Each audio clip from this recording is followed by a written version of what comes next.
अभी तक आपने सुना। अगम ने पकड़कर उसे उसकी जगह पर बिठा दिया। झलक भी चुपचाप बैठ गई। आंटी अंकल एक दूसरे की तरफ देख के मुस्कुराते। कुछ देर बाद झलक को नींद आ गई। उसका सिर इधर उधर बार बार झूम रहा था। अगम थोड़ा उसकी तरफ खिसक गया। उसने धीरे से उसका सिर अपने कंधे पर रखा। वो आराम से उसके कंधे पर सर रखकर सो गई। सामने बैठे अंकल आंटी उसे देखकर हंस दिए। अगम बोला, ये डॉक्टर है ना? तो इसकी नाइट ड्यूटी थी इसलिए नींद आ गई। ओ, ये डॉक्टर है? अंकल बोले। अब आगे अंकल आंटी को उन दोनों के बारे में बताने लगे। झलक की खुशबू अगम की सांसों को महका रही थी। झलक के बाल उड़ के बार बार उसके चेहरे को छू रहे थे।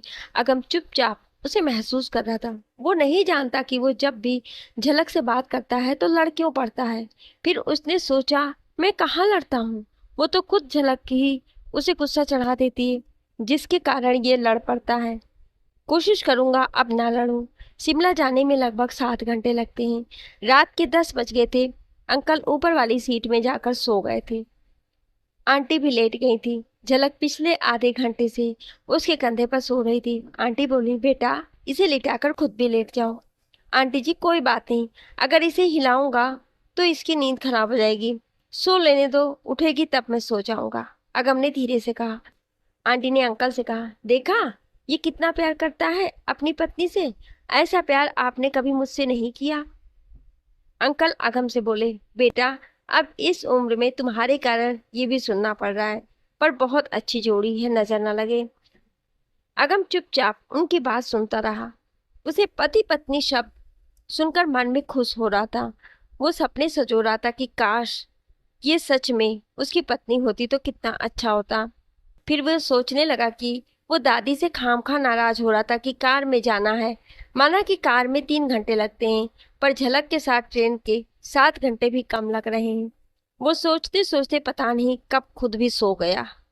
जब उसकी आंख खुली तो सुबह के 4 बज रहे थे। वो अकेले ही सीट पर सो रहा था। झलक सामने आंटी के पास बैठी बातें कर रही थी। वो उनकी बातें सुनने के लिए उसी तरह आंख बंद करके लेट गया। आंटी बोली, शिमला जा रहे हो बेटा? हनीमून पर जा रहे हो? नहीं आंटी जी, मेरा घर है वहाँ, पापा के पास जा रही हूँ। ये अपने बिजनेस के सिलसिले में जा रहे हैं। झलक बोली, अच्छा मायके जा रही है? बेटी तू किस्मत वाली है जो ऐसा पति मिला है। रात तुम बैठे बैठे सो गई थी, इससे तुम्हारा सर अपने कंधे पे रखा और सारी रात बैठा रहा। मैंने कहा था कि ऊपर जाकर सो जाओ। पता है ये क्या बोला? ये बोला कि अगर मैं हिला तो ये उठ जाएगी और इसकी नींद खराब हो जाएगी। देख ले, इतना प्यार करता है तुझसे। अगम आंखें बंद किए चुपचाप सुन रहा था। झलक बोली, जी आंटी जी, ये बहुत अच्छे हैं, बहुत ख्याल रखते हैं मेरा। उसे लगा कि अब बात क्लियर करने से अच्छा है समझने दो, वो जैसा समझते हैं। अगम सुनकर मन ही मन खुश हो रहा था। कुछ देर बाद वो उठकर बैठ गया और सबको गुड मॉर्निंग कहा। फिर झलक से बोला, बड़ी जल्दी उठ गई, थोड़ा और रेस्ट कर लेती, मैं खुद ही जगा देता। आंटी बोली, बेटी चाय पियोगे? हाँ जी आंटी जी, मैं ब्रश करके आता हूँ। वो टॉयलेट चला गया। आंटी ने झलक को कहा, बेटा असली प्यार वही होता है जहाँ लड़ाई भी हो। जिस जोड़े में लड़ाई ना होती हो वो नकली जोड़े होते हैं। पर बेटा लड़ाई जितनी भी करो, पर जैसे तुम जाने की बात कह रही थी, वो भी नाराज हो जाता तो लड़ाई बढ़ जाती है। इसलिए सोच समझ के लड़ो। अच्छा आंटी जी, आगे से ध्यान रखूंगी। झलक बोली। अगम के आने पर फिर सबने चाय पी। अगम सोच रहा था कि कितनी प्यारी लगती है। ट्रेन सही समय पर शिमला पहुंच गई। अगम ने पहले झलक का सामान उतारा, फिर अपना। उसने अंकल और आंटी के चरण छुए। जोड़ी सदा बनी रहे कहकर आंटी ने दोनों को आशीर्वाद देते हुए कहा। अगम को लेने के लिए कार आई थी। उनके जाने के बाद अगम बोला, झलक आओ, पहले तुम्हें तुम्हारे घर झलक पापा की बात याद करके बोली, नहीं आप जाइए, मैं खुद चली जाऊंगी। तुम हद करती हो, कभी मेरी बात मान भी लिया करो। हम एक दूसरे को करीबन 6 महीने से जानते हैं, फिर भी हर बार तुमसे मिलने पर मुझे लगता है कि हम अजनबी हैं। तुम मुझे समझती नहीं हो या समझना नहीं चाहती हो। साथ जाने में क्या हर्ज है? चंडीगढ़ से भी तो एक साथ आए हैं। यहाँ से घर छोड़ने में क्या बुराई है? अगर आशीष होता तो उसके साथ तो दौड़कर चली जाती। मेरे साथ में क्या प्रॉब्लम है? अगम को फिर गुस्सा आ गया। बात वो नहीं है जी जो आप समझ रहे हैं। मेरे पापा को तो आप जानते ही हैं, उन्होंने मुझे आपसे दूर रहने को कहा था, क्योंकि उन्हें लगता है कि आप कोई गलत काम करते होंगे जो गोलियां लगी। अब अगर हम दोनों एक साथ जाएंगे तो उन्हें लगेगा कि हम चंडीगढ़ में भी साथ रहते, मतलब मिलते रहते होंगे, या हमारे बीच कोई रिश्ता है। तो उन्हें और गुस्सा आ जाएगा और बिना सुने वो आपको और मुझे बातें सुनाएंगे। इसलिए पहले मुझे जाने दीजिए, उन्हें सब समझाने दीजिए, फिर आप 1-2 दिन बाद आ जाइएगा। और बाकी रही आशीष की बात, तो हाँ जी, उसके साथ मैं कहीं भी जा सकती हूँ, वो मेरा फ्रेंड है। आपको इतनी बार कहा है कि मैं जहां भी जाऊं, जिसके भी साथ जाऊं, मेरी मर्जी है, मुझे किसी से पूछने और बताने की जरूरत नहीं। ठीक है, जो करना है करो। अगम ने कार का दरवाजा जोर से बंद किया और ड्राइवर को चलने को कह दिया। उसे बहुत गुस्सा आ रहा था। उसकी नजर में मैं कोई गुंडा बदमाश हूँ जो रोज 10-20 बंदे मारकर सोता हूँ, और कल का मिला वो आशीष इसका फ्रेंड हो गया। ठीक है, ऐसे ही सही। उसने जोर से सीट पर मुक्का मारा। ड्राइवर ने कार रोक दी। उसने चलाने का इशारा किया और शीशे में दूर होती झलक को देखा। उसे लग रहा था कि जैसे वो उसकी जिंदगी से दूर होती जा रही है। झलक ने टैक्सी की और घर आ गई। उसे सारे रास्ते अगम की बातें, उसका चेहरा याद आता रहा।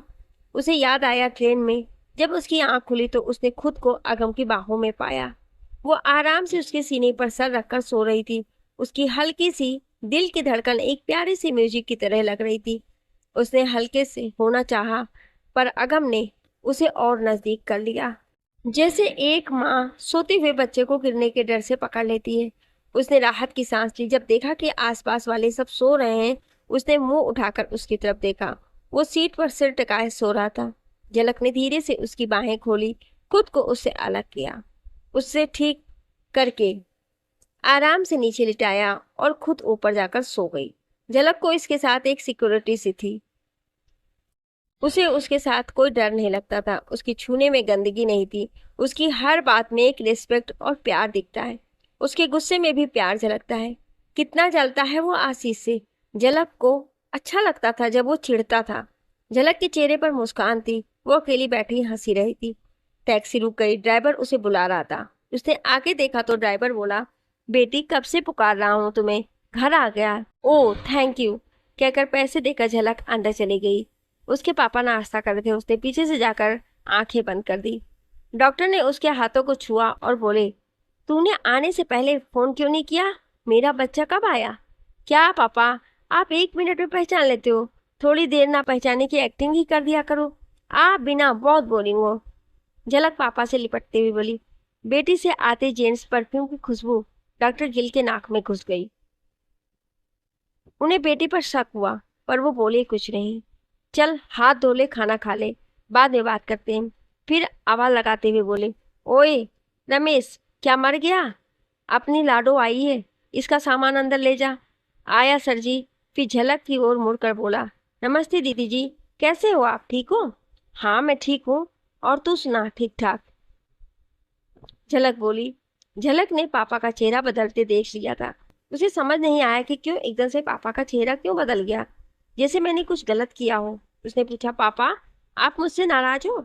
नहीं तो मैं क्यों नाराज होऊंगा। तू खाना खाकर रेस्ट कर, मुझे पेशेंट देखने जाना है। डॉक्टर गिल खाना खाकर उठ खड़े हुए।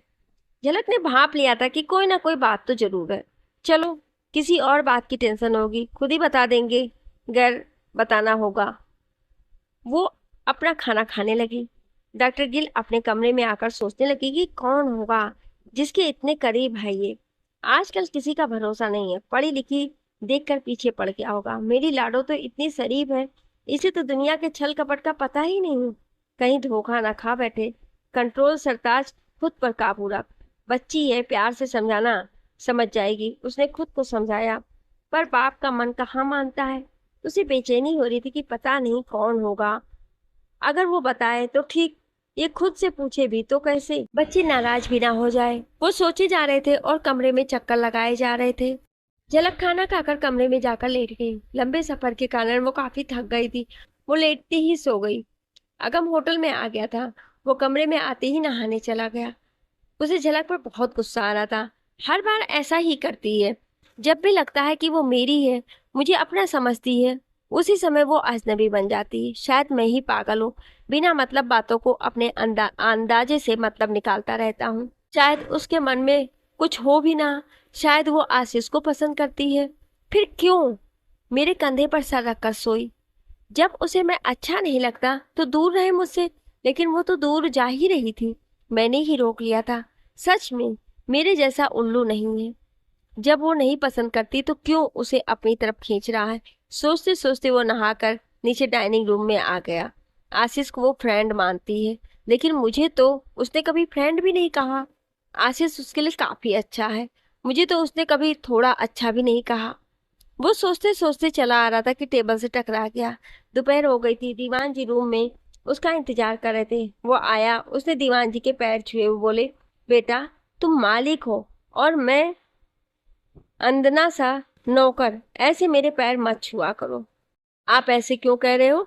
मैं प्रणाम आपकी पोस्ट को नहीं, आपके तजुर्बे को करता हूँ, आपकी उम्र को करता हूँ।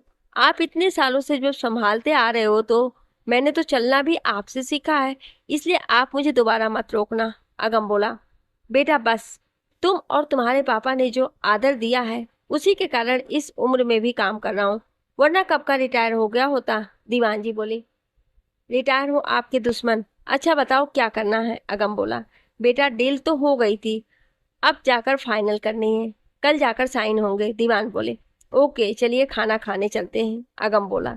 खाने की वेट करते वक्त अगम ने पूछा, अंकल आप डॉक्टर गिल के पास गए थे दोबारा? हाँ बेटा गया था, पर वो बहुत ही अकड़ वाले हैं। कहते अभी हमें पैसों की जरूरत नहीं है। जानते हो, मैंने इनकी डिटेल्स निकलवा कर देखी है, बहुत ही फेमस डॉक्टर है। अभी कुछ दिन पहले ही ये अमेरिका में सेमिनार लगा के आए हैं। दीवान जी ने बताया। दोनों नीचे हॉल में खाना खाने चले गए। वो लोग इधर उधर की बातें करते रहे। फिर वापस जाते वक्त दीवान ने फिर याद दिलाया कि सुबह 10 बजे जाना है। अपने कमरे में आकर अगम फिर से झलक के बारे में सोचने लगा। इस वक्त क्या कर रही होगी? मैं सच में पागल हो गया हूँ। कुछ देर पहले सोचा था कि अब उसे याद नहीं करूंगा, पर फिर उसे ही याद करने लगा। ये सोचकर वो जाकर सो गया। अगली सुबह वो उठा, नहा धोकर दीवान जी के साथ जमीन की फाइनल डील करने चला गया। मिस्टर लाल उस जमीन के मालिक थे। वो दोनों भी समय पर पहुंच गए। मिस्टर लाल ने उनसे हाथ मिलाया और वो डील की फाइल साइन करके फाइनल कर दी। अब वो जगह अगम की थी। उन्होंने बैठकर चाय पी और बाहर आ गए। अगम ने फाइल दीवान को संभाल कर रखने को दे दी और खुद झलक के पापा से मिलने चल दिया। उसने तय किया था कि क्लिनिक में उसके पापा से मिलकर वापस आ जाएगा, झलक को देखेगा भी नहीं। वो कार लेकर अंदाजे से ठीक जगह आ गया। उस रात के सारे सीन आंखों के सामने घूमने लगे। फिर वो कार से उतरकर उस दरवाजे के सामने आकर खड़ा हो गया। उसने बेल बजाई। उसने तय करके आया था कि वो झलक को देखे बिना ही वापस आ जाएगा, लेकिन अब बेल बजाकर उसका दिल कर रहा था कि झलक ही दरवाजा खोले। दरवाजा खुला तो सामने रमेश था। उसने अगम को पहचान लिया। अरे साहब, आप कैसे हैं? ठीक हूँ रमेश। डॉक्टर गिल कहाँ है? उसने अंदर आकर पूछा। वो तो क्लिनिक में है, रमेश बोला। झलक का बहुत बड़ा मेन गेट एंटर करते ही सामने आंगन के बाद झलक के घर का दरवाजा था, जबकि बाईं ओर क्लिनिक का दरवाजा था। अगम ने घर के दरवाजे की तरफ देखा, पर वो सीधा क्लिनिक में चला गया। रमेश ने अंदर डॉक्टर के पास गया। कोई पेशेंट आया हुआ था। उसने बताया, डॉक्टर वो अगम साहब आए हैं। मैं ये मरीज देख लूं, इसके बाद मिलता हूँ, डॉक्टर गिल बोले। झलक भी उनके पास ही थी। अगम का नाम सुनकर उसका रंग उड़ गया। उसकी धड़कन तेज हो गई। उसके हाथ पांव कांपने लगे। उसका मन किया कि वो अंदर चली जाए, पर उसने खुद ही यहाँ काम करने की जिद की थी। अब पापा से जाने के लिए कैसे पूछे? तो उसने गहरी सांस ली और चुपचाप कमरे काम करने लगी। वो पापा के पास इसलिए ही आई थी कि उनसे अगम के बारे में बात करेगी, पर इस पागल ने आकर सारा काम ही खराब कर दिया। अगम बाहर बेंच पर बैठ गया और वेट करने लगा। कुछ देर बाद उस पेशेंट के जाने के बाद डॉक्टर गिल ने अगम को अंदर बुलाया। वो अंदर चला गया। अंदर आते ही उसकी नजर झलक पर पड़ी तो वो ठिठक गया। फिर सर हिलाकर उसे हेलो कहा और डॉक्टर के पास जाकर उनके चरण छुए। उसके पास आते ही डॉक्टर को उससे वही परफ्यूम की खुशबू आ रही थी जो उन्हें कल झलक से आई थी। उन्होंने झलक को देखा। वो सर झुकाए खड़ी थी, मानो चोरी पकड़ी गई हो। फिर उन्होंने अगम को देखा और बोले, जीते रहो। बाहर मेरे मरीज मेरी वेट कर रहे हैं, पहले मैं उन्हें मिल लूं। तुम कुछ देर वेट करो। झलक, रमेश और अगम एक दूसरे को देखते रह गए। ये क्या, इन्होंने खुद ही तो अंदर बुलाया था। झलक ने मुझे क्या पता कि अंदाज में कंधे उचकाए। अगम आकर बाहर बेंच पर बैठ गया। वो सोच रहा था कि डॉक्टर ने ऐसा क्यों किया। मैंने तो कुछ भी नहीं किया। घर जाने की जगह क्लिनिक में गया, फिर भी नाराज हो गए। पता नहीं क्या हुआ। हो सकता हो उन्हें कोई प्रॉब्लम हो, वो ऐसे ही हो। इसलिए झलक ने मुझे कल मना किया था। वो कह ही रही थी कि इन्हें गोलियों के कारण गलतफहमी हुई है कि मैं कोई बुरा आदमी हूँ। चलो वेट करते हैं, कभी तो बात करेंगे। आज इनका भ्रम भी दूर हो जाएगा। अंदर डॉक्टर ने अगले मरीज को बुला लिया था। मरीज अपनी बीमारी बता रहा था और डॉक्टर की नजरें रह रहकर झलक की तरफ मुड़ रही थी, जो बार बार बाहर देखी जा रही थी। वो मन में सोच रहे थे, बैठा रहा बच्चू, आज पता लगेगा मेरी भोली भाली बच्ची को फंसाने का नतीजा। अभी तो शुरुआत है, आगे आगे देखिए होता है क्या। झलक घड़ी बाहर देख रही थी कि कहीं अगम वापस न लौट जाए। पापा भी अजीब है, पहले बुला लिया, अब बिठा दिया। वो खड़ी सोच ही रही थी कि डॉक्टर ने आवाज देकर बोले, झलक इसको चेक कर, फिर बता कि क्या दिक्कत है। जी पापा जी। हाँ जी अम्मा जी, कहाँ दर्द है? झलक ने प्यार से पूछा तो बूढ़ी अम्मा ने पहाड़ी भाषा में सब बता दिया। झलक ने सब समझने के बाद डॉक्टर को बताया, ठंड खाने की वजह से इसको खांसी हो गई है। ठीक है, दवाई भी दे दे। डॉक्टर देखना चाहते थे कि अगम का आना इसके काम को इफेक्ट तो नहीं करता है। इन्होंने देख लिया कि नहीं करता है, फिर वो अपना काम करने लगे। सारे मरीज देखने के बाद डॉक्टर ने घर में जाते हुए झलक और अगम को बुलाया। अब बताओ कैसे आना हुआ? डॉक्टर गिल ने अगम से पूछा। आपने मेरी जान बचाई थी, सो अब ठीक हुआ, और यहाँ काम से आना हुआ तो आपको शुक्रिया अदा करने आ गया। कुछ रुक कर अगम ने मिठाई आगे बढ़ाते हुए कहा, जिस डील के कारण उन लोगों ने मुझे गोलियां मारी थी, आज उस जमीन का सौदा करके आया हूँ। इसी डील के कारण यहाँ आया था। डॉक्टर गिल बोले, बहुत बहुत बधाई हो। फिर तो तुम कल आए होगे? हाँ जी, कल ही आया था, अगम ने असमंजस में कहा। 8 बजे शाम की ट्रेन से ही आए होगे? डॉक्टर ने फिर पूछा। ये सुनते ही झलक का रंग उड़ गया। अगम ने भी हैरान होकर झलक की तरफ देखा और कहा, हाँ जी। झलक ये क्या काम करता है? उन्होंने झलक की तरफ देखते हुए पूछा। अगम बोला, जी हमारे। डॉक्टर गिल ने उसे उंगली का इशारा करते हुए बीच में ही टोक दिया। मैंने तुमसे पूछा? झलक तुम बताओ। जी इनके शायद होटल वगैरह है। झलक बोली, तुम्हें इतना भी नहीं पता कि ये क्या करता है? वो गुस्से से बोले, पापा मुझे इनके काम से क्या करना? झलक बोली। अगम दोनों के मुंह की तरफ देख रहा था। उसकी समझ में नहीं आ रहा था कि ये क्या हो रहा है, वो क्या करे। अच्छा, काम से मतलब नहीं है तो इसके साथ रिश्ता क्यों बनाया? पहले इसे जान तो लेती कि क्या करता है, इसके घर में कौन कौन है, इनका काम क्या है, फिर प्यार करती। तू भी और लड़कियों की तरह इसके चेहरे को देखकर इसके पीछे ही होली। डॉक्टर गिल ने सारा गुस्सा निकाल डाला। लेकिन पापा, लेकिन अंकल, लेकिन क्या? तुम दोनों ने मुझे क्या पागल समझ रखा है क्या? जिस दिन तुम आई थी, मुझे उसी दिन पता चल गया था कि तुम किसी लड़के के साथ आई हो, और आज जब ये आया तो मुझे पता चल गया कि ये वही है जो तुम्हारे साथ चंडीगढ़ से शिमला तक आया है। फिर भी तुम दोनों मेरे सामने अनजान बन रहे हो। बंद करो ये नाटक करना। डॉक्टर का गुस्सा चरम पर था। पापा ऐसा कुछ नहीं है जैसा आप गलत समझ रहे हैं। हमारी सिर्फ जान पहचान है, उससे ज्यादा कुछ नहीं। आप मेरा विश्वास करें। पापा, पापा। झलक रो पड़ी और उन्हें बुलाती रही। उनकी आंखों में भी आंसू थे। वो बोले, मुझे तुमसे ये उम्मीद नहीं थी। तुम अब भी झूठ बोल रही हो। कल मुझे तुम्हारे कपड़ों से इसकी परफ्यूम की स्मेल आई थी। एक बाप के लिए ये कितना अजीब है। उस पर तुम कह रही हो कि तुम दोनों में कुछ नहीं है। कह दो कि कल तुम दोनों साथ नहीं थे, तुम इससे गले नहीं लगी। उनसे और बोला नहीं किया। वो रो पड़े। झलक उनके पास आई तो उन्होंने हाथ दिखाकर उसे रोक दिया। झलक ने अगम को देखा। अगम सीरियस बैठा था। उसने मैं क्या करूं के अंदाज में कंधे उचकाए। डॉक्टर गिल अपने कमरे में चले गए। झलक बुरी तरह रो रही थी। उसे जिस बात का डर था वही हो गई।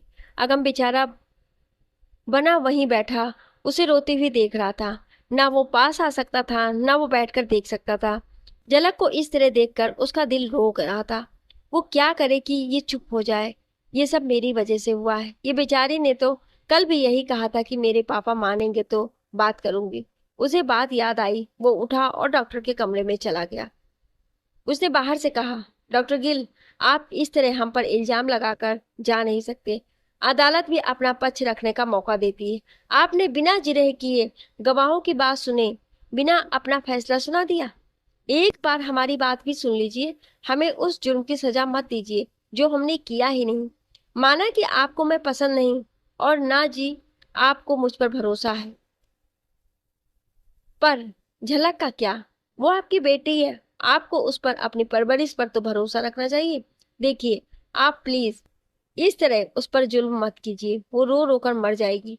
डॉक्टर प्लीज आप मेरी बात सुनिए, दरवाजा खोलिए, मुझे अंदर आकर अपनी बात रखने दीजिए प्लीज। अगम भी बोलते बोलते रो दिया। दूर बैठी झलक उसे देख रही थी और उम्मीद कर रही थी कि सब ठीक हो जाए। डॉक्टर ने दरवाजा खोल दिया। अगम अंदर चला गया। झलक को कुछ आस हो गई, वो चुप हो गई। उसके चुप होने से अगम ने गहरी सांस ली और अंदर पड़ी कुर्सी पर बैठ गया। कहो क्या कहना है? डॉक्टर गिल बोले। डॉक्टर, उस दिन यहाँ मैंने झलक को बेहोशी की हालत में देखा था, तो मुझे उसी वक्त उससे प्यार हो गया था। पर आप लोगों ने कहा कि मैंने सपना देखा होगा, तो मैं मान गया कि शायद मैंने सपना ही देखा हो।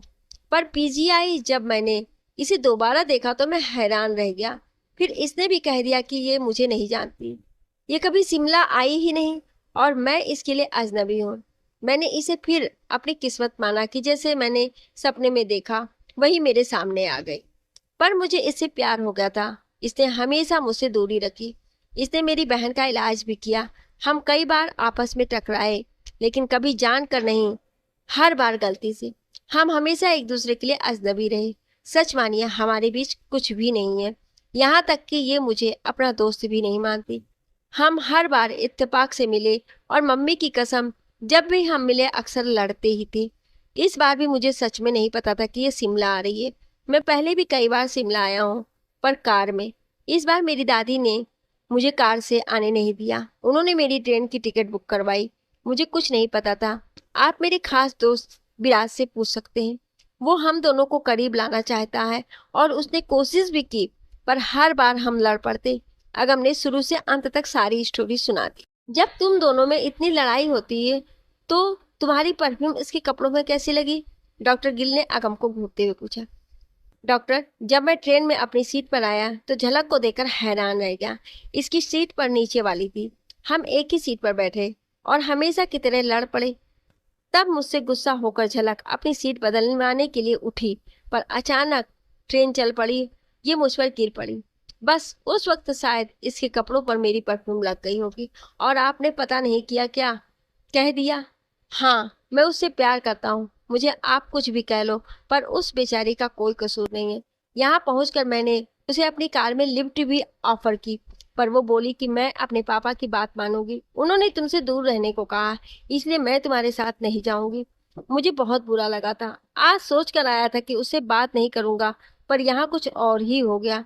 आप हमारा अफेयर होने की बात सोच रहे हैं और मुझे तो ये भी नहीं पता कि वो मुझे पसंद भी करती है या नहीं।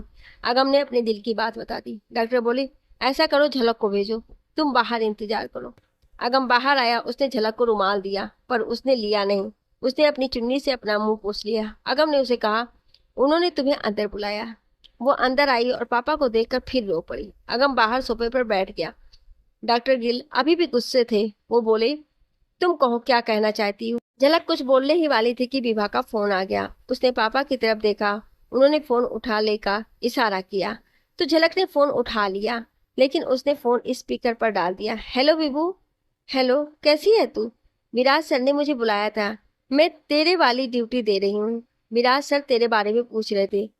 उनसे मुझे एक बात का पता चला है। वो अगम तेरे साथ ट्रेन में शिमला गए हैं ना? ये सब विराज सर और उनकी दादी की सेटिंग है। उन्हें तेरा सीट का पता था। उन्होंने अगम को तेरे साथ वाली सीट ले दी। मैंने उन्हें बताया था कि झलक कह रही थी कि पहले वो अपने पापा से पूछेगी, फिर किसी को प्यार करेगी। अगम को उसके पापा पसंद नहीं करते हैं, इसलिए वो उसे प्यार नहीं कर सकती। विराज मेरी हेल्प मांग रहे थे तुम दोनों को एक कराने में। क्या कहूँ? विभा बिना रुके बोलती गई। डॉक्टर गिल के चेहरे पर खुशी आ गई। झलक उनकी तरफ ही देख रही थी। उसने विभा से कहा, विभू मैं अभी पापा के साथ क्लिनिक में हूँ, कोई और बात तो नहीं है? मैं बाद में बात करूँ। विभा के ओके कहने पर उसने फोन काट दिया और पापा की तरफ देखा। झलक के फोन बंद करते ही पापा ने झलक को पकड़ा और गले लगा लिया और बोले, सॉरी बेटा, इस खराब जमाने ने मुझे अपनी बच्ची पर शक करने पर मजबूर कर दिया। मेरा अपनी परवरिश पर से विश्वास उठवा दिया। ये शक बहुत ही बुरी चीज है। आई एम रियली सॉरी पुत्र। झलक बोली, पापा आप डांटते हुए अच्छे लगते हो, इस तरह माफी मांगते हुए नहीं। पापा अगर आप उस दिन ही मुझसे पूछ लेते तो मैं उसी दिन बता देती, पर आप, चलो छोड़ो। वो अगम जी भी पता नहीं क्या सोच रहे होंगे हमारे बारे में। बेटा तुम्हें वो पसंद है? मुझे तो लड़का अच्छा लगा। वो बार बार कह रहा था कि वो तुझे प्यार करता है, और ये उसने साबित कर दिया। उसने मुझे तुम दोनों के बारे में सब कुछ बता दिया, और बताया कि वो तुम्हें चाहता है। इसमें तुम्हारा कोई कसूर नहीं है। उसने ये भी बताया कि तुम उसे पसंद नहीं करती, और जब भी मिलते हो आपस में लड़ते हो। वो मुझे तुम्हें कुछ ना कहने को कह रहा था। बेटे अगर तुम्हें कोई और लड़का पसंद नहीं है तो इसके बारे में सोचो। ये मुझे पसंद है, अब तुम्हारी मर्जी। डॉक्टर गिल बोले, पापा मैंने इस बारे में सोचा नहीं है। आप कह रहे हैं तो ठीक है, मुझे वही पसंद होगा जिसे आप मेरे लिए चुनेंगे। झलक बोली। मन में वो खुश हो रही थी कि पापा ने अगम के लिए हाँ कर दी। अगम बाहर बैठा सोच रहा था कि अंदर पता नहीं क्या हो रहा है। कहीं वो झलक को डांट तो नहीं रहे हैं? बेचारी पहले ही इतना रोई है, अब और रो रही होगी। सब मेरी वजह से हुआ। उस विराज ने भी पता नहीं मैसेज पढ़ा भी या नहीं। अगर पढ़ता तभी हेल्प करता। उसने खुद को हौसला देते हुए बोला, अगम बी पॉजिटिव। तभी बाप बेटी दोनों बाहर आए। दोनों ही रोए हुए थे। अगम की जान निकल रही थी कि क्या हुआ होगा। वो आकर बैठ गए, पर बोला कोई भी नहीं। अगम की बर्दाश्त की हद हो गई थी। उसने खड़े होकर कहा, देखिए डॉक्टर, मैंने आपको बता दिया है कि हम दोनों में कुछ नहीं है। अगर आपको अब भी विश्वास नहीं है न, तो मैं आपसे झलक का हाथ मांगता हूँ।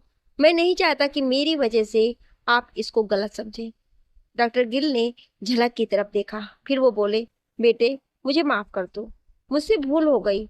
बच्चे हमेशा गलत नहीं होते हैं, कभी कभी माँ बाप भी गलत हो जाते हैं। माँ बाप को बच्चों पर भरोसा रखना चाहिए। अगर भरोसा करेंगे तो बच्चे धोखा कभी नहीं देंगे। मैंने तुम दोनों पर शक करके गलती की है, इसके लिए मैं तुम दोनों से माफी। डॉक्टर हाथ जोड़कर माफी मांगने लगे थे कि अगम ने आगे बढ़कर उनके हाथ अपने दोनों हाथों में पकड़ लिया और बोला, डॉक्टर गिल आप इस तरह मत कीजिए। आप हमारे बड़े हैं, आप जो भी करेंगे हमारे भले के लिए करेंगे। झलक खुशकिस्मत है जो आप इसके पापा हैं, उसकी इतनी केयर करते हैं। मुझे खुशी है कि आपको हमारी सच्चाई पता लग गई। बेटे ये तुम्हारी बातों से तुम्हारी सोच और तुम्हारे संस्कारों का पता चलता है। धन्यवाद अंकल जी, संस्कार तो हमारे परिवार की देन है। अच्छा अंकल जी अब मैं चलूं, बहुत टाइम हो गया है। अगम उठते हुए बोला, बेटा अगर तुम्हारा वो हाथ मांगने का प्रपोजल अभी है तो मांग लो। आज बहुत खुश हूं मैं, शायद हाँ ही कर दूं। डॉक्टर बोले, अंकल अब बात सिर्फ मेरी नहीं है। मेरे प्यार करने से कुछ नहीं होता है, झलक की मर्जी भी मायने रखती है। आप झलक से बात कर लीजिए, फिर जो फैसला होगा मुझे मंजूर होगा। अगम बोला, बेटा अब आए हो तो खाना खाकर जाना। तुमने झलक के हाथ का हलवा नहीं खाया, तुम तो बार बार खाने आओगे नहीं। झलक कल खाना खाकर इन्हें शिमला घुमा लाओ। डॉक्टर गिल बोले। झलक कुछ नहीं बोली, वो किचन में खाना बनाने चली गई। डॉक्टर गिल ने अगम से पूछा, बेटा उस जमीन पर क्या बनाने जा रहे हो? जी हम होटल बनाने की सोच रहे हैं। एक बार काम शुरू हो गया फिर तो आना जाना लगा ही रहेगा। अच्छा अच्छा चलो बढ़िया है, फिर तो मिलते रहेंगे। खाना खाने के बाद अगम ने झलक का बनाया हलवा लिया। उसने खाते ही कहा, अंकल जी सच में हलवा बहुत स्वादिष्ट है।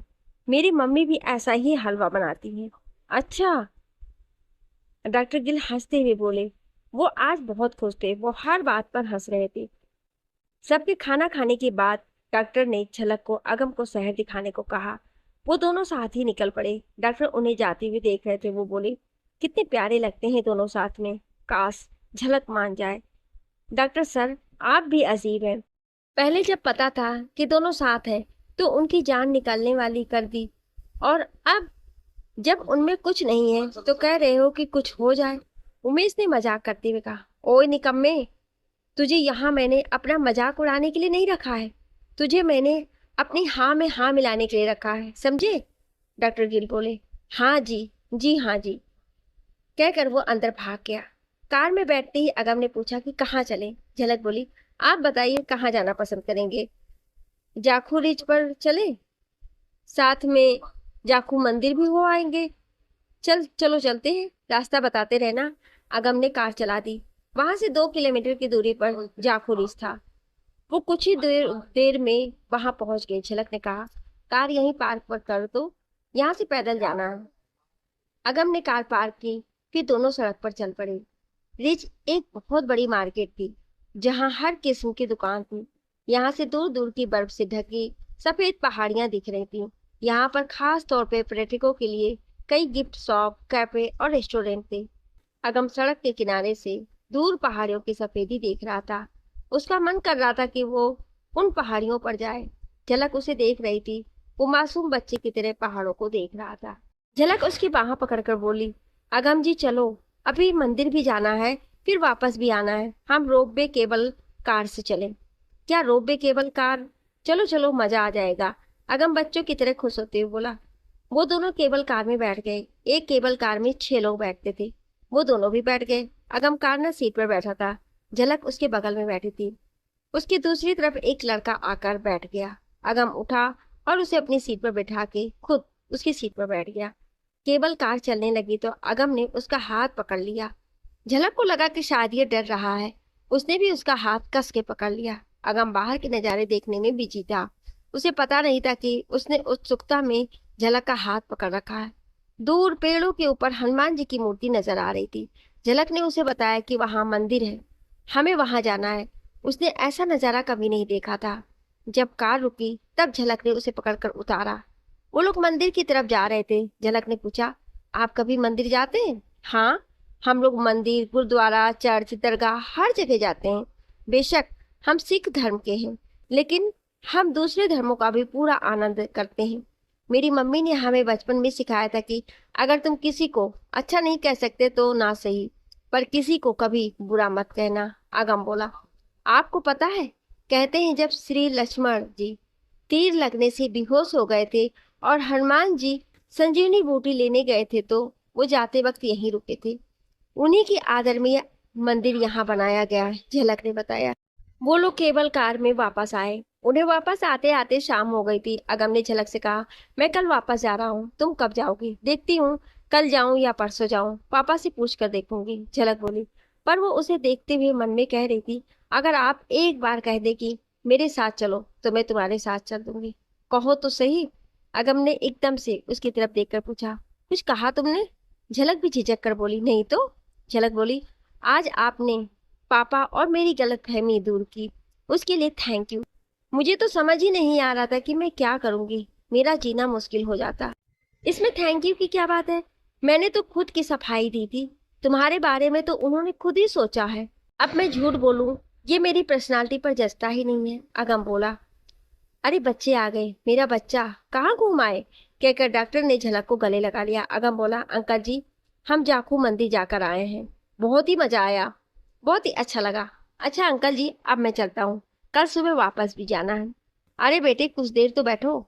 अच्छा, कल जा रहे हो? झलक, तुम भी कल चली जाओ, परसों जल्दबाजी करोगी, कल जाकर आराम कर सकती हो। डॉक्टर गिल झलक से बोले। ठीक है पापा जी। फिर अगम से बोली, अगम जी, मेरी टिकट भी करा लेना। ओके, अच्छा बाय, मैं चलता हूँ। पैरी पोना अंकल जी, कहकर उसने डॉक्टर के चरण छुए, फिर झलक को बाय करते हुए चला गया। उसके जाते ही झलक अपने कमरे में चली गई और डॉक्टर सर पकड़ के सोचने लगे, ये बच्चे भी अजीब हैं। अब समझ आया कि क्यों अगम की दादी ने विराज को इनको मिलाने के लिए उसे इनके पीछे लगाया है। आज चेक किया कि कोई परफ्यूम की खुशबू नहीं आ रही। शरीफ बच्चे हैं दोनों। घूमने भेजा तो लड़के लड़कियां मूवी देखते हैं, पार्कों में जाते हैं, मॉल घूमते हैं, और हमारे गए तो मंदिर। धन है ये दोनों भी, इनको तो भगवान ही मति दे। अगले दिन शाम 4:30 बजे की ट्रेन थी। अगम उसे लेने उनके घर आया। डॉक्टर से मिलकर बोला, ठीक है अंकल जी, अब हम चलते हैं। मैंने सोचा आपसे मिल भी लूंगा और झलक जी को भी ले आऊंगा। चलो, अच्छा किया बेटा, ये लो, मैं कल देने वाला था, भूल गया। ये मेरा प्यार है तुम्हारे लिए। वहां झलक का ध्यान रखना। अब मैंने इसकी चिंता छोड़ दी है, अब ये तुम्हारी जिम्मेदारी है, संभालना। डॉक्टर गिल बोले। झलक ने उनके गले लग के विदा ली। दोनों सही समय पर स्टेशन पहुंच गए। अगम ने ड्राइवर को वापस चले जाने को कहा। वो दोनों ने कुछ देर ट्रेन की वेट की थी। ट्रेन आ गई। अगम ने दोनों का सामान रखा, फिर झलक को ले जाकर बिठा दिया। झलक फिर से खिड़की वाली सीट पर बैठ गई। सुनो, अंकल ने तुम्हारी जिम्मेदारी अब मुझे सौंप दी है, इसलिए कुछ भी करो मुझे बता कर करना, ठीक है ना? अगम बोला। अच्छा जी, और कुछ? झलक ने पूछा। हाँ, लड़कों से बात भी मुझसे पूछ कर करना, स्पेशली उस आशीष से। अगम बोला। मैं नहीं पूछती किसी से, मैं पापा से कह दूंगी। मुझे ऐसा बॉडीगार्ड नहीं चाहिए। झलक बोली।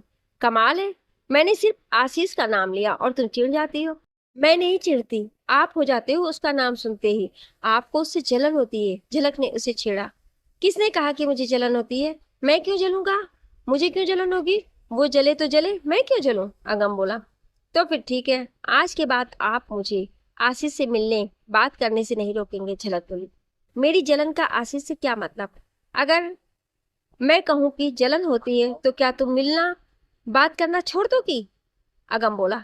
पहले जलन का रीजन बताइए। आपको मेरा विराज सर से बात करना तो बुरा नहीं लगता, फिर आशीष से क्यों? झलक बोली।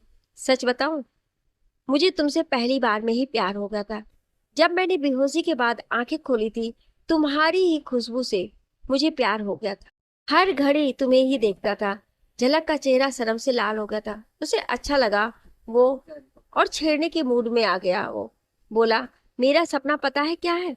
मेरा सपना है तुम्हें बाहों में लेकर रात को सोऊं और बाहों में तुम्हारे चेहरे के साथ मेरी आंखें खुले। I love you. अगम धीमी आवाज में बोला। झलक तो जैसे जम ही गई हो। उसने पकड़कर हिलाया तो वो हिली। अगम की बात सुनकर झलक सुन्न हो गई। उसने अगम से इस तरह की उम्मीद नहीं की थी। सामने लोग बैठे थे, अगम ने उनकी भी परवाह नहीं की। उसने अगम की तरफ देखा। अगम के आंखों में सच्चाई थी, पर झलक अगम को कुछ दिखाना नहीं चाहती थी। वो चुपचाप खिड़की की तरफ मुंह करके बैठ गई। अगम ने उसे बुलाया। तुम आज भी कुछ नहीं बोलोगी? ये दूसरी बार है। अगर तुम इसी तरह इग्नोर करती रहोगी तो कहीं मेरा मन भी बदल जाए। अगर हाँ नहीं करनी तो ना ही कर दो, कम से कम मुझे तसल्ली तो हो जाएगी। अच्छा जी, निकले ना, आप भी और लड़कों जैसे ही हैं। झलक धीमी आवाज में बोली। क्यों? मैंने ऐसे क्या कहा? अगम ने सोचते हुए पूछा। क्यों? आपने अभी तो कहा कि अगर ना है तो बता दो, ताकि आप कोई और लड़की ढूंढ सके, या आप लड़कों की भाषा में और लड़की पटा सके। झलक इस अंदाज में बोली कि सामने वाला सुन ना ले। यार कमाल करती हो तुम भी। मैं तो इसलिए कह रहा था कि अगर तुम ना कर दो तो पता चल जाएगा कि मुझ में कोई तो कमी है और मैं सुधारने की कोशिश करूंगा। तुम जानती नहीं हो, मेरे लिए लड़की मतलब झलक, प्यार मतलब झलक, जिंदगी मतलब झलक। मैं किसी और के बारे में सोचने से पहले मर जाऊं। झलक ने उसके मुंह पर हाथ रख दिया। ऐसी बातें नहीं किया करते हैं, अभी तो एक उम्र पड़ी है लड़ने को। मैं ये जिंदगी आपके साथ लड़कर बिताना चाहती हूँ। अच्छा ठीक है, उसने भी ध्यान में कहा। फिर कुछ समझ आया तो बोला। क्या क्या कहा तुमने? तुम सच कह रही हो झलक? उसने एकदम से झलक का हाथ पकड़ते हुए पूछा। झलक ने आसपास लोगों को देखते हुए हाथ छुड़ा लिया और धीमे से बोली। इसलिए मैं जवाब नहीं दे रही थी। आप देखते भी नहीं हैं कि हम बैठे कहाँ हैं। अच्छा बाबा नहीं करता, सब अपनी बातों में मस्त हैं, किसी को हमसे क्या लेना? अगम बोला। झलक फिर खिड़की से बाहर देखने लगी। कुछ अगम भी उसके कंधे पर मुंह रख के बाहर देखते हुए बोला। मैं भी देखूं बाहर, ऐसा क्या है जो तुम मुझे छोड़कर वहां देख रही हो? झलक हटाने लगी तो वो नहीं हटा, वो और जमकर बैठ गया। वक्त यूं ही बीत गया। चंडीगढ़ आ गया। दोनों उतरे। रात के 11 बजने वाले थे। अगम ने उसे कहा, इस वक्त हॉस्टल कहाँ जाओगी? आज तुम हमारे घर चलो, सुबह तुम्हें हॉस्टल छोड़ दूंगा। नहीं, मैं ऐसे आपके साथ कैसे चल सकती हूँ? हॉस्टल ही चली जाऊंगी। यार, एक तो तुम सोचती बहुत हो। मेरे घर में मैं कोई अकेला थोड़े ही रहता हूँ, मेरी पूरी फैमिली है। मम्मी है, दादी है, परी है, कमरों की कमी नहीं है। तुम डरती किस बात से हो, या बस मेरी बात ना मानने की कसम खाई है? अगम ने थोड़ा गुस्से से। नहीं, ऐसी कोई बात नहीं है। मैं नहीं चाहती मेरी वजह से आपको परेशानी हो। आप ये ना समझे कि आपकी शराफत का फायदा उठा रही हूँ। झलक बोली। अगम ने उसकी बात सुनकर बोला, यार तुम भी कमाल करती हो। मुझे तुम्हारी हेल्प करना अच्छा लगता है। तुम्हारे पापा ने मुझे तुम्हारा ध्यान रखने को कहा है। अगर इतनी रात को हॉस्टल कैसे जाओगी? गेट बंद हो गए होंगे सारे। बाकी हम तो चाहते हैं कि तुम हमारी शराफत का फायदा उठाओ। आखिरी लाइन अगम ने स्टाइल मारते हुए शरारत से उसके पास होकर कान में कहे। झलक ने उसे धक्का मारते हुए कहा, कभी कभी आप बहुत शरारती हो जाते हो, डर लगता है आपसे और खुद से भी। खुद से डर लगता है, क्यों? अगम ने हैरान होकर पूछा।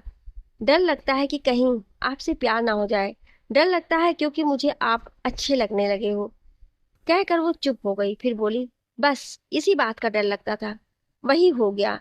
मैं अभी और वक्त लेना चाहती थी आपसे कॉन्फ्रेंस करने को, लेकिन आपकी बातों ने मुझे फंसा लिया। जिस बात का डर था वही बात हो गई। यहाँ तो कोई नहीं है, इतनी खुशी की बात है तो एक हक तो बनता ही है। कहकर अगम ने उसे गले लगा लिया। झलक ने पहले विद्रोह किया, फिर टिक के खड़ी हो गई। कुछ देर बाद बोली, अब घर नहीं जाना क्या?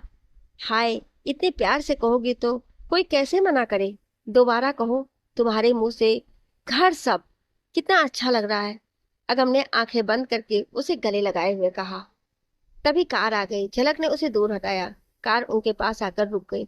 ड्राइवर ने आकर दोनों को सलाम किया और उनका सामान उठाते हुए बोला, सर, आपका सामान कौन सा है? सारा सामान रख लो, ये आज हमारे घर पर ही रहेंगी। कहकर वो झलक को लेकर कार की तरफ चल दिया।